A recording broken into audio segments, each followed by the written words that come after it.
Hello, Internet. I am Pastor Recoil, and welcome to my parish. Today is the third Sunday after Pentecost, and we're going to talk about it.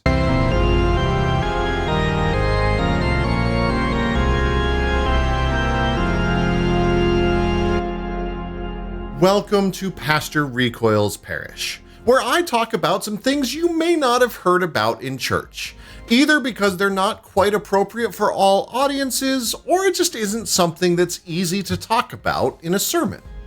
The readings for the third Sunday after Pentecost are Genesis 18, 1 through 15, and 21, 1 through 7, Psalm 116, 1 through 2, and 12 through 19, Romans 5, 1 through 8, and Matthew 9, 35 through 10, 23.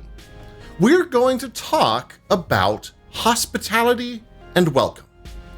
See, in the gospel today, Jesus sends 12 of his followers out with very specific instructions. Go here, don't go there. Do this, don't do that. Take this, don't take that. But then there's this bit where he says, whatever town or village you enter, find out who in it is worthy and stay there until you leave. As you enter the house, greet it. If the house is worthy, let your peace come upon it. But if it's not worthy, let your peace return to you. If anyone will not welcome you or listen to your words, shake off the dust from your feet as you leave that house or town. Truly, I tell you, it will be more tolerable for the land of Sodom and Gomorrah on the day of judgment than for that town. Part of that is pretty straightforward. If you're welcomed to a place, stay there, and if you're not, leave. That makes sense. But what's this bit about Sodom and Gomorrah doing there? These are the two cities that were famously destroyed by God in Genesis 19.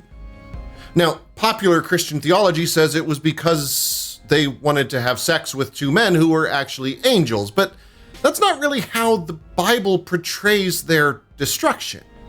Ezekiel 16 says that Sodom's destruction was because they did not look out for the poor and needy, and they treated people badly.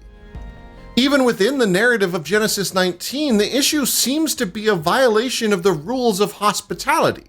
The strangers were under Lot's roof and therefore his guests, and were supposed to be treated well.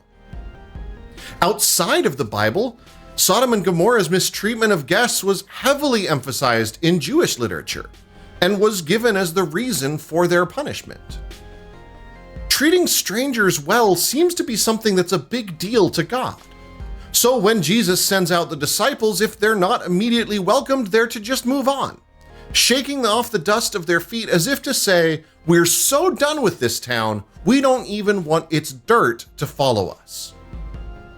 In ancient times, the idea of all of this hospitality was you never knew if the guest you were entertaining was a deity or the representative of a deity.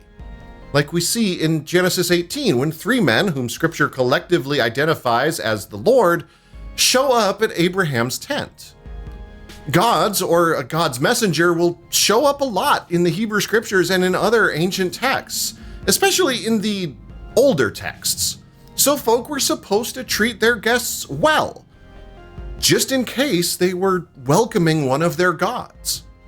And the Hebrew scripture extends that welcome of guests to guests of the land, with immigrants and foreigners meant to be welcomed and treated like natives and not as second-class citizens.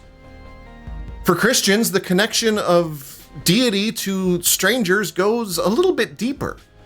In Matthew 25, Jesus connects himself to those in need, something that was further solidified on the cross when Jesus suffered all of the sufferings of humanity. Mistreating a guest, or even not helping someone who's in need, means that we're mistreating Jesus and not helping Jesus. So in some ways, the story of the sending out of disciples isn't so much about the sending, it might be more about how we encounter those who are sent to us. Christian mistreatment of those we consider less than is so well known that it's a joke in restaurant circles. The absolute worst shift is Sunday lunch because Christians treat you like trash and don't tip.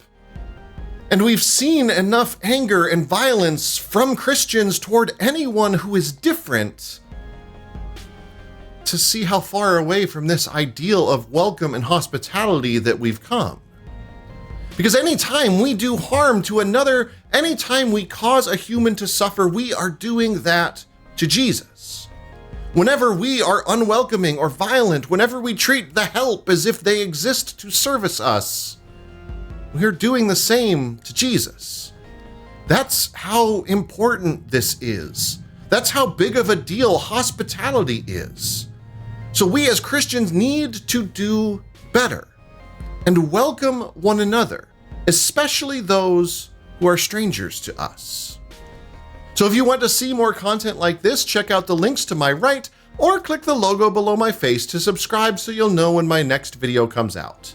Thank you for watching, and take the time this week to love your neighbor as yourself, especially if you don't like them all that much.